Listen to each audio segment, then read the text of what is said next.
What's up, YouTube? This is Elder Stacy Zanders coming to you with another video. But before we get to the video, let me just say, please subscribe to my YouTube channel and hit the like button. It's very important for you to hit the like button. Remember, it don't cost you anything to subscribe. Don't cost you anything to hit that like button. It just will really help us out. And hit that notification bell so you get all of these updates on all the content, new content that we release. But in part one, we talked about how God gave Moses a master class in leadership and how to select leaders.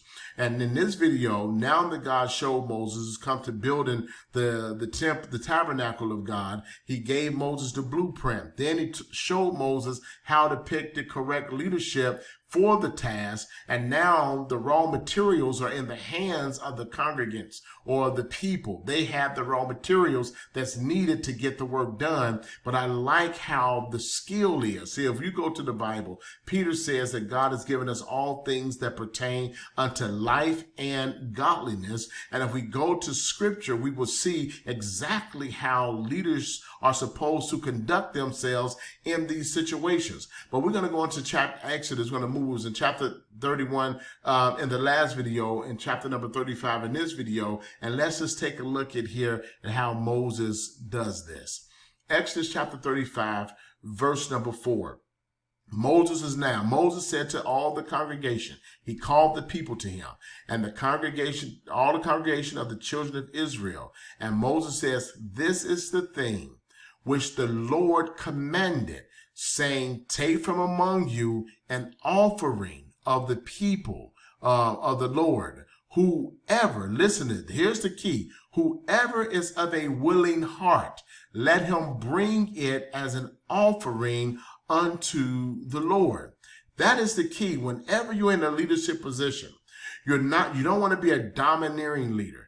Anything that you want to do, you want people to do it out of the goodness or of a willing heart. Let me say this one time. Years ago, I was teaching in the church that I was going to at that time in Cincinnati, Ohio, Bethlehem Temple Apostolic Church.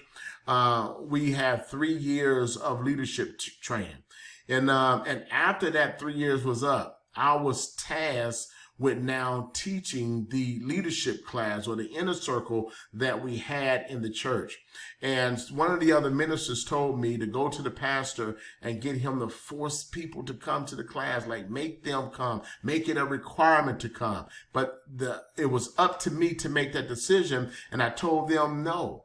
I said, I don't want people to be in the class just because they feel obligated or forced to be here under some mandate. I want people to come to the class that actually wants to be there, because it will be a greater joy to teach people who are of a willing participant and not those who are there because they were simply forced to be there. So and we had a great time. People came, but the people that we were teaching were people who actually wanted to be there. They was coming week after week to be taught, but they wanted to be there. So here, Moses, let's go back and let's take a look at this again. He says here, whoever, in verse 5, whoever is of a willing heart, let him bring it as an offering unto the Lord. And all down through here, he started listing what they need to bring. But he goes back to reiterate to them. He says, every skilled craftsman among you shall come and make all that the Lord had commanded.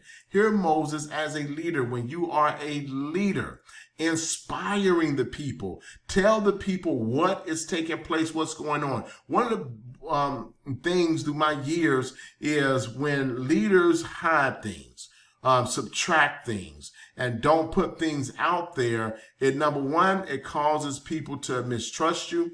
It causes people not to work wholeheartedly for you. But when people understand what the mission, when they understand what the goal, what the plan is, they are more willing to engage and get involved.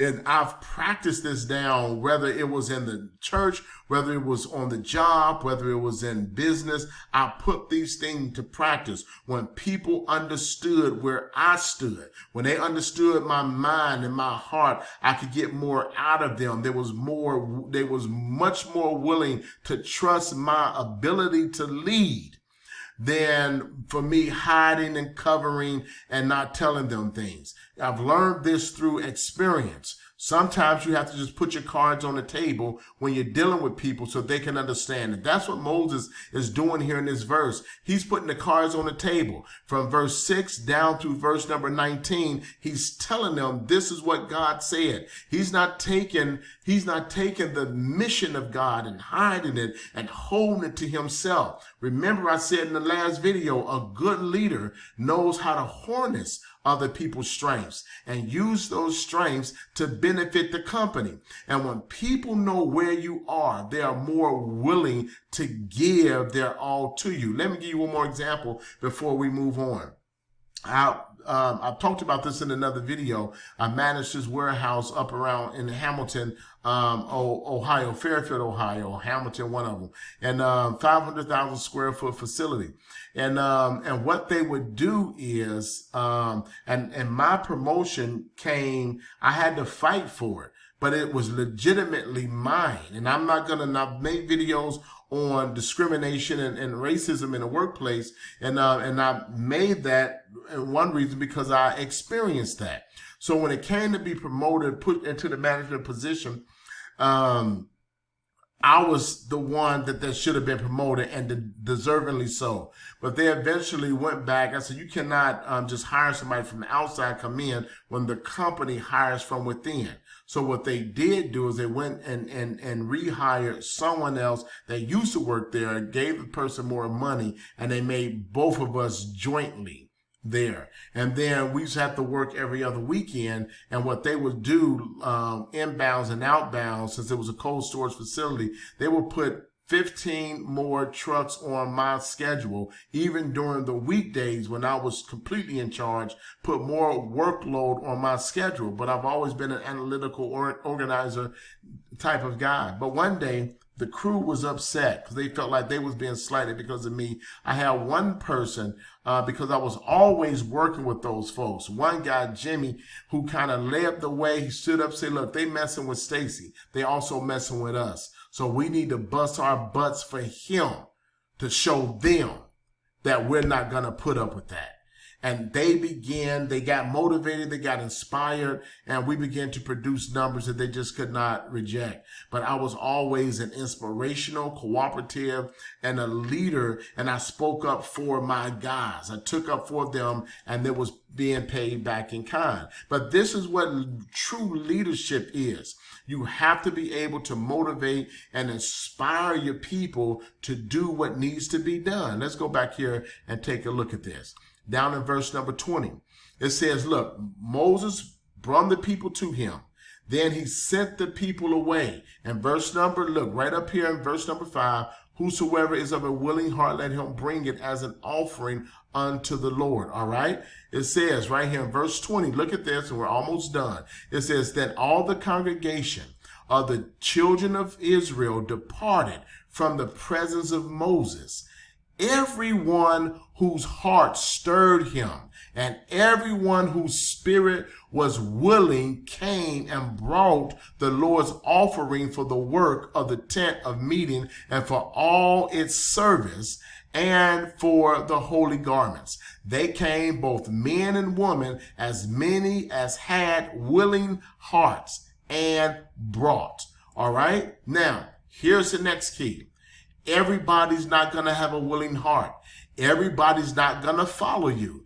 Everybody's not going to be in your corner. What you're looking for as a leader, you're looking for those who have a willing heart, those who want to participate, those who are stirred up and inspired by the work that is being done. So Moses here is now, the inspiration is spreading among the people, but I like what it says. It says, when they left the presence of the Lord, when they left from Moses' presence, those who were stirred up came back and brought everything he needed. And matter of fact, they brought so much stuff that Moses had to tell them to stop bringing things. We have too much stuff. Listen, the abundance will come in If we understand the principles and how scriptures work, like I said, the Bible is the greatest hack known to man, but we have to dig into it and find the riches that is contained therein. But this is all that we have for this particular video. I hope you enjoyed it. I hope it helps you in your journey in becoming a leader. Please, if you have any comments, please leave them down below. I appreciate you. I appreciate you. I really appreciate you. Until the next video, as always, God bless.